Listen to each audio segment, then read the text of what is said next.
Harga beras di beberapa daerah di Jawa Barat mengalami kenaikan.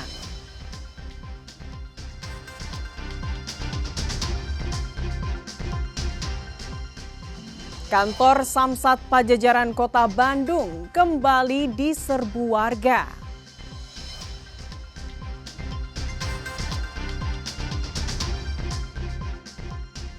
Inovasi warga ciptakan alat membakar sampah minim asap.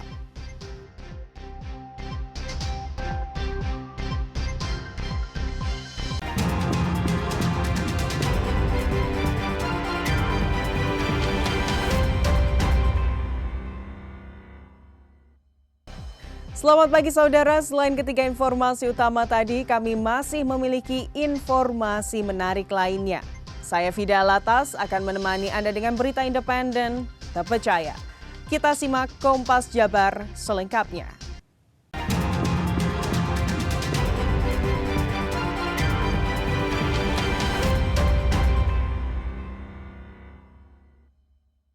Saudara, harga beras di beberapa daerah di Jawa Barat mengalami kenaikan, terutama jenis beras medium. Kenaikan ini dipicu karena harga gabah di tingkat produsen mengalami kenaikan dan juga stoknya mulai menipis. Harga beras medium di pasar tradisional sederhana Kota Bandung mengalami kenaikan. Harga mulai merangkak naik sejak 3 minggu yang lalu. Harga beras medium kini dijual dengan harga Rp14.000 per kilogram. Sedangkan sebelum naik harganya Rp13.000 per kilogram. Untuk beras premium harganya cukup stabil sejak 3 minggu yang lalu hingga saat ini, yakni Rp16.000 per kilogram. Menurut pedagang, harga beras medium mengalami kenaikan karena harga gabah di tingkat produsen juga naik dan selain itu stoknya juga menipis. Harga beras sekarang ada kenaikan Pak, sekarang naiknya sekitar Rp1.000 per kilo yang medium. Iya. Yang medium berapa kan? 14.000. Asalnya ngejual sekitar 13.000, sekitar 3 mingguan kemarin masih 13.000. Sekarang beranjak naik jadi paling murah ngejual 14.000. Iya. Kalau Premium 16.000. premium 16.000 Iya. cuma tidak ada kenaikan kan? Ada naik tapi naiknya nggak terlalu banyak lah, nggak terlalu gede ya. Kenapa sih Kang mungkin ini penyebabnya? Penyebab naiknya mungkin stok gabahnya di daerahnya mungkin udah agak berkurang, terus lagi masa tanam sekarang. Sementara itu di pasar tradisional baru Kota Indramayu, Jawa Barat misalnya, harga beras kualitas rendah, kualitas sedang, dan kualitas premium mengalami kenaikan sebesar Rp200 hingga Rp500 per kilogramnya. Harga beras termurah dijual dengan harga Rp13.000 per kilonya dan harga tertinggi Rp15.000 per kilonya untuk beras kualitas premium atau beras yang paling bagus. Padahal sebelumnya harga beras termahal hanya Rp13.000 per kilonya dan harga beras paling murah Rp7.000 hingga Rp8.000 per kilonya. Harga beras memang untuk saat ini masih mahal. Ecerannya bisa yang paling murah itu 13.000, 14.000, yang bagus 15.000. Kalau eceran, karung-karungan kan beda lagi. Terus kalau sebelum-sebelumnya itu harganya kisaran berapa sih Pak? Sebelum kenaikan Pak? Ya sebelum kenaikan mah kalau 13 itu udah paling mahal. Paling mahal. 13, 12. Dari Karawang, pasokan beras ke pasar induk Johar mengalami penurunan pasokan. Pada kondisi normal, biasanya pasar beras induk Johar mendapatkan suplai pasokan sebanyak 1.500 ton sehari. Namun saat ini, pasar Johar hanya dipasok sekitar 1.000 ton per hari. Akibat berkurangnya pasokan beras ke pasar induk Johar ini, berdampak pada naiknya harga beras dengan rata-rata kenaikan sebesar Rp500 per kilogramnya. Beras dengan kualitas medium biasanya dijual Rp12.000, saat ini menjadi Rp12.500 per kilonya. Untuk beras kualitas premium biasanya dijual dengan harga Rp13.000, saat ini dijual dengan harga Rp13.500 per kilogramnya. Ya, omset menurun otomatis daya beli rendah, otomatis omset menurun Pak. Biasanya berapa Pak sehari kalau boleh tahu omset? Kalau beli sayur kadang-kadang 10 ton, 15 ton. Sekarang mah pada 10 ton, kadang-kadang ada 8 ton per hari ngecer itu. Oh, jadi menurun juga Pak ya? Iya, menurun sama. Warga berharap pemerintah dapat menurunkan harga beras yang dijual di pasar karena biaya pengeluaran warga untuk membeli beras menjadi bertambah. Tim Liputan, Kompas TV, Bandung, Jawa Barat.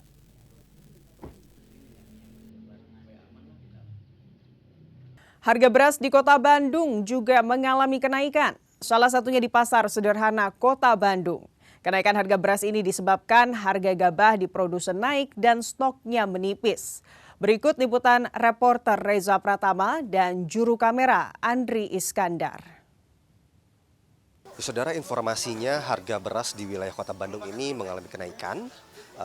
Tentunya harga kenaikannya itu bervariasi begitu. Nah, saat ini saya sudah berada di salah satu pasar tradisional Kota Bandung, yakni di Pasar Sederhana. Nah, saya akan bertanya lebih langsung ataupun seperti apa sih harga beras di pasar tradisional Kota Bandung, ini tepatnya di Pasar Sederhana Kota Bandung. Saya sudah bersama dengan salah satu pedagang beras, yakni Kang Dadan, Kang ya. Kang Dadan, ini saya mau nanya langsung, Kang, terkait harga beras di Pasar Sederhana saat ini, terutama di Kota Bandung. Apakah ada kenaikan atau gimana, Kang? Ada kenaikan sekarang, naik sekitar 1.000-an per kilo. Iya. Kalau yang naik ini dari beras medium atau premium gimana sih, Kang, kenaikannya? Yang terasa naik pisan mah yang medium. Ya. Medium hampir 1.000 per kilo naiknya. Iya. Kalau premium gimana, Kang? Premium mah naiknya nggak terlalu gede, masih bisa diatasi gitu. Kalau harga beras medium ini sekarang berapa, Kang? Terutama premium juga berapa?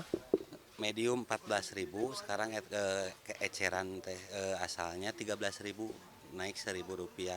Kalau yang premium mah tadinya 15.500, sekarang sekitar 16-an. Iya. Itu sudah sejak kapan, Kang, kenaikannya mungkin dirasakan bagi para pedagang? Kurang lebih sekitar 3 mingguan lah. Iya. 3 minggu. Jadi 3 minggu terakhir itu sudah mulai naik, Kang, atau merangkak naiknya atau tiba-tiba mungkin? Merangkak naik. Naiknya bertahap. Iya. Kalau boleh tahu, Kang, penyebabnya apa sih, Kang, kenaikan harga beras ini, Kang? Penyebabnya mungkin stok gabah dari daerahnya udah mulai menipis. Iya. Kalau misalnya cuaca, mungkin kan beberapa pedagang ada yang menyebutkan juga gagal panen, Kang ya. Mungkin sempat mendengar informasi tersebut, kan? Kalau gagal panen sih nggak terlalu ya. Saya dengar mah paling sekarang tuh apa itu tuh namanya, ya stoknya berkurang aja lah. Iya, mungkin banyaknya pemakaian gitu. Kalau Akang sendiri stoknya di sini kira-kira gimana, Kang? Alhamdulillah stok aman, tapi harga naik aja gitu. Mungkin stok yang tersedia bisa sampai kapan, Kang, kira-kira, Kang? Stok yang tersedia ini paling sekitar semingguan lah. Iya. Sekitar semingguan, Kang? Iya, sekitar semingguan. Siap. Baik, Kang Dan, terima kasih, Kang, informasinya kepada Kompas TV. Yaitu tadi, saudara, menurut pedagang memang kenaikan harga ini karena gabah dari produsen juga ini mengalami kenaikan begitu, sehingga memang mau tidak mau para pedagang ini harus menjual beras dinaikkan sedikit gitu. Tadinya harganya 13.000 untuk beras medium, kini harganya Rp14.000, dan untuk beras premium memang harganya masih tidak berubah begitu, harganya Rp16.000. Dari Bandung, Jawa Barat, Reza Pratama, Andri Iskandar melaporkan. Kita beralih ke Karawang, Saudara. Presiden Prabowo Subianto meresmikan industri baterai kendaraan listrik terintegrasi terbesar di Asia. Pada Minggu siang kemarin, proyek strategis nasional ini memiliki nilai investasi mencapai 5,9 miliar dolar Amerika atau setara dengan 95 triliun rupiah.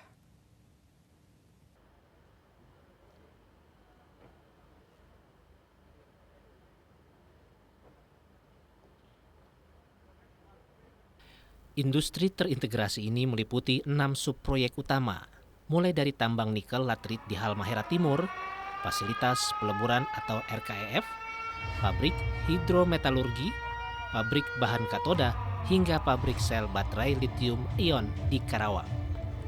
Selain itu juga dibangun fasilitas daur ulang baterai dengan kapasitas 20.000 ton per tahun yang dirancang beroperasi penuh pada 2031. Selain menguatkan industri nasional, proyek ini juga mengusung komitmen terhadap lingkungan. Melalui pembangunan sistem daur ulang baterai, Indonesia didorong untuk menjadi pemimpin praktek industri yang berkelanjutan. Kedepan, Indonesia pun sebagai penentu harga atau price setter komoditas strategis seperti nikel dan logam baterai. Melalui ekspansi produksi dan kemitraan global, Indonesia diharapkan menguatkan perannya di pasar dunia. Keseriusan para pimpinan kita dan kerjasama kita dengan mitra kita, dengan sahabat kita. Kita bermitra dengan kawan-kawan kita, saudara-saudara kita dari Tiongkok. Kita bisa bekerja sama dengan program yang menurut saya ini termasuk bisa dikatakan kolosal, bisa dikatakan terobosan luar biasa. Dari sini kita bisa menghasilkan energi terbarukan. Dengan industri terintegrasi dari hulu ke hilir, Indonesia resmi memasuki era baru energi berkelanjutan dan siap menjadi pemain utama dalam industri kendaraan listrik global. Adi Wahadi, Arif Rahman, Kompas TV, Karawang, Jawa Barat.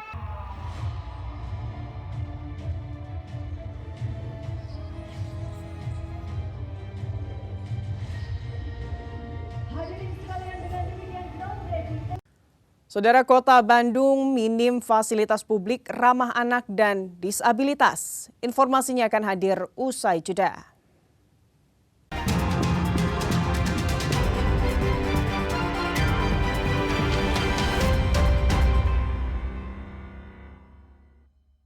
Saudara, kantor Samsat Pajajaran Kota Bandung kembali diserbu warga setelah pemerintah Provinsi Jawa Barat resmi memperpanjang waktu pemutihan pajak kendaraan hingga bulan September mendatang.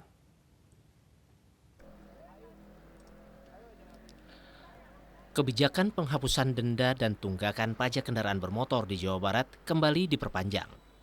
Hal tersebut membuat kantor Samsat di Bandung dibanjiri warga sejak pagi. Antrian panjang terlihat di sejumlah titik layanan. Para pemilik kendaraan berbondong-bondong memanfaatkan kesempatan program pemutihan pajak kendaraan.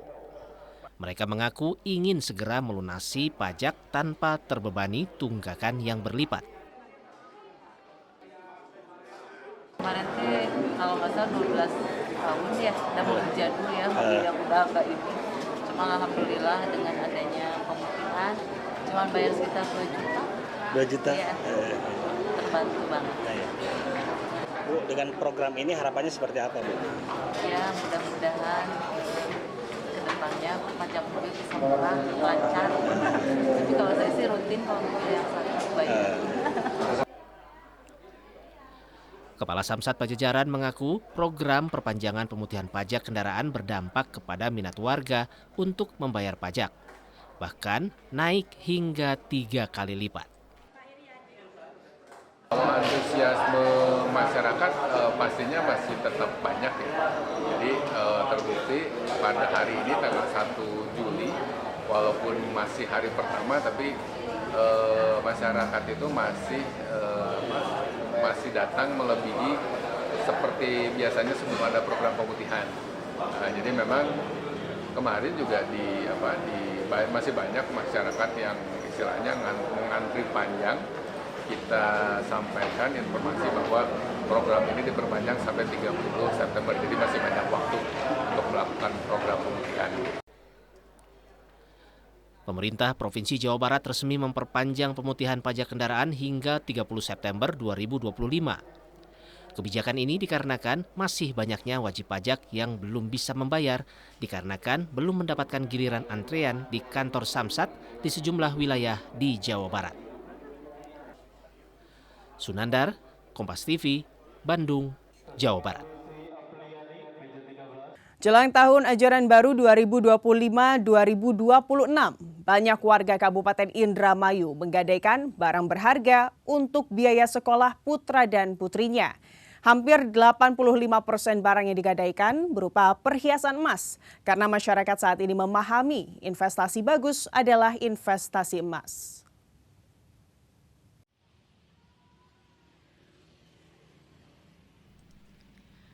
Menjelang tahun ajaran baru 2025-2026, banyak orang tua siswa di sejumlah daerah di Jawa Barat menggadaikan perhiasan berharga ke Pegadaian. Kondisi seperti ini mulai tampak ramai. Warga menggadaikan barang berharganya seperti emas hingga barang logam lainnya di kantor Pegadaian cabang Indramayu, Jawa Barat. Warga mengaku untuk kebutuhan sekolah anaknya, mereka menggadaikan perhiasan seperti emas dan barang logam lainnya. Selain itu, untuk biaya sekolah anak mereka, warga juga membutuhkan biaya untuk modal usaha. Mau ini butuh uang buat sekolah. Jadi setiap tahun kayak gini, Bu? Iya, orang suaminya jualan kelenengan. Apa, Bu, yang digadaikan? Apanya? Yang digadaikan barang apa? Barang cincin. Kepala Cabang Pegadaian Indramayu mengatakan, jelang tahun ajaran baru 2025-2026, gadai barang berharga seperti emas mengalami peningkatan sebesar 20% dibandingkan dengan hari biasanya. Kalau di kita itu 85% emas, perhiasan ya. Bisa berupa logam mulia atau apa yang dipakai gitu kan. Mereka masyarakat udah mengerti sekarang itu invest yang bagus kan emang emas. Yang keduanya baru keperluan pertanian BPKB. Biasanya itu yang kami ini setiap harinya. Ya alhamdulillah. Kepala Cabang menambahkan, warga yang menggadaikan barang berharga di Pegadaian akan terus meningkat hingga mendekati ajaran baru 2025-2026 mendatang. Fadlianto Sugiono, Kompas TV, Indramayu, Jawa Barat.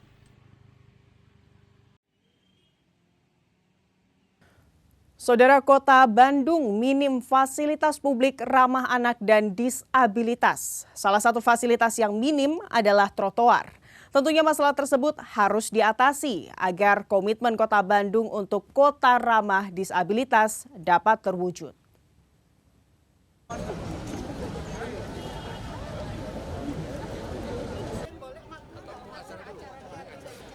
Wali Kota Bandung Muhammad Farhan mengaku bahwa Kota Bandung belum ramah untuk disabilitas. Banyak fasilitas publik yang harus diperbaiki untuk mendukung teman-teman disabilitas dalam beraktivitas di ruang publik. Farhan juga mengatakan tantangan utama dalam mewujudkan kota inklusif terletak pada penyediaan sarana dan prasarana. Salah satu langkah awal adalah membangun trotoar ramah disabilitas sepanjang 800 meter di Jalan Sumatera, Jalan Belitung, Jalan Aceh, dan Jalan Kalimantan di Kota Bandung. Selain itu, pemerintah Kota Bandung juga berkomitmen menciptakan kota yang ramah untuk anak-anak, terutama untuk anak-anak penyandang disabilitas. Pemerintah Kota Bandung menandatangani sebuah Memorandum of Understanding bersama dengan Save the Children, di mana para pihak di sini berkesepakatan untuk memulai sebuah roadmap agar Bandung menjadi kota ramah anak dan inklusif. Nah, memang sekarang ini masih menjadi tantangan untuk kita untuk paling tidak menyediakan sarana dan prasarana bagi masyarakat, khususnya anak-anak dengan disabilitas untuk mendapatkan sarana dan prasarana yang baik. Sementara itu, CEO Save the Children Indonesia, Desi Kurwiani Ukar, mendukung penuh komitmen Wali Kota Bandung untuk mewujudkan kota inklusif dan kota ramah anak-anak dan disabilitas. Kesadaran masyarakat pun harus ditingkatkan akan pentingnya inklusi, empati, dan ruang yang aman bagi anak-anak. Di bidang ini memastikan bahwa dari kami misalnya program-program yang digulirkan itu tentunya mendengarkan suara anak, itu satu.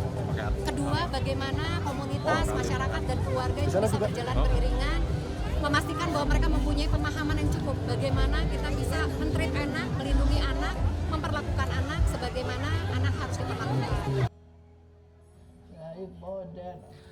Melalui pendekatan yang mengutamakan empati, partisipasi, dan saling mendengar, Bandung menunjukkan bahwa menjadi kota ramah anak dan disabilitas dimulai dari cara warganya memperlakukan satu sama lainnya dengan baik. Tim Liputan, Kompas TV, Bandung, Jawa Barat. Terima kasih banyak Bapak atas sambutan. Mengisi libur panjang sekolah, warga Subang menggelar festival layang-layang. Tetap bersama Kompas Jabar sepekan.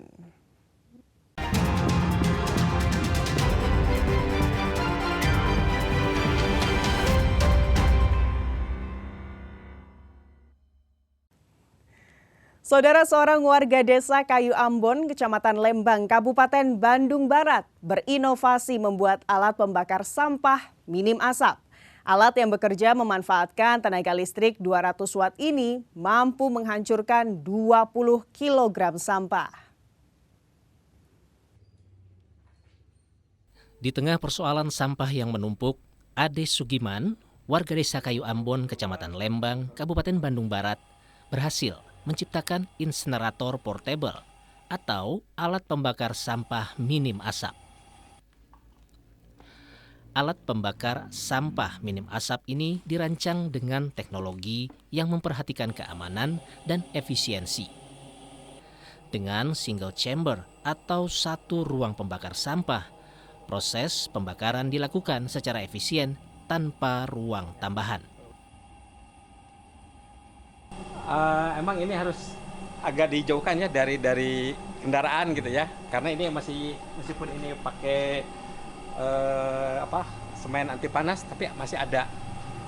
Untuk lebih amannya mendingan jauhkan dari motor, mobil gitu. Jadi harus ada ruang lah untuk ada space untuk untuk menempatkan alat ini gitu.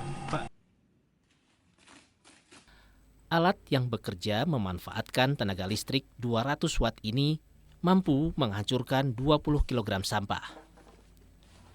Ade berharap alat pembakar sampah minim asap ini bisa menjadi solusi atas permasalahan sampah di kawasan Bandung Raya. Ahmad Fadilah, Kompas TV, Kabupaten Bandung Barat, Jawa Barat. Mengisi libur panjang sekolah, saudara, warga di Belanakan Pantura Subang menggelar festival layang-layang atau sawangan. Selain menjadi ajang kreativitas dan ketangkasan, festival ini pun menjadi sarana hiburan dan keseruan tersendiri. Berikut liputannya untuk Anda. Jadi aba-aba dari panitia lebih terdengar di sebelah sana, soalnya kalau yang di belakang mungkin tidak terdengar. Sejak pagi, warga Belanakan, Pantura Subang, Jawa Barat sudah ramai menanti keindahan berbagai jenis layangan hias. Puluhan peserta mempersiapkan berbagai jenis layang-layang untuk diterbangkan dalam festival layangan mengisi libur panjang Tahun Baru Islam dan akhir pekan ini. Aneka kreasi layangan mulai dari barongsai naga panjang, kapal nelayan, hingga jenis tradisional turut diterbangkan dalam festival layangan. Warga yang menonton pun sangat antusias menikmati keindahan berbagai layangan yang meliuk-liuk di udara. Festival layang-layang yang digelar Karang Taruna Desa Belanakan ini selain untuk melestarikan tradisi, juga untuk mengeratkan silaturahmi warga. Ya, harapannya semoga untuk masyarakat Belanakan intinya bisa lebih bersatu, lebih mendekatkan lagi, terutama ya untuk sawangan intinya bukan untuk lombanya aja, untuk mendekatkan semua masyarakat supaya bisa bersatu gitu, Pak. Ya, tujuan dan kegiatan ini adalah untuk melestarikan permainan anak-anak khususnya di daerah pesisir pantai utara Kabupaten Subang. Jadi kita sudah ketiga kalinya melaksanakan festival sawangan ini. Kriterianya yang pertama ada 3 kategori, Pak. Yang pertama adalah kreasi, itu dinilai dari kebagusan. Terus kedua durasi terbang, Pak. Dan ketiga adalah suara petengan. Festival layangan di wilayah Pantura Subang sudah diadakan untuk ketiga kalinya. Pantura Subang menjadi lokasi potensial untuk permainan layangan karena tiupan angin yang kencang dan stabil. Hendri Irawan, Kompas TV, Subang, Jawa Barat.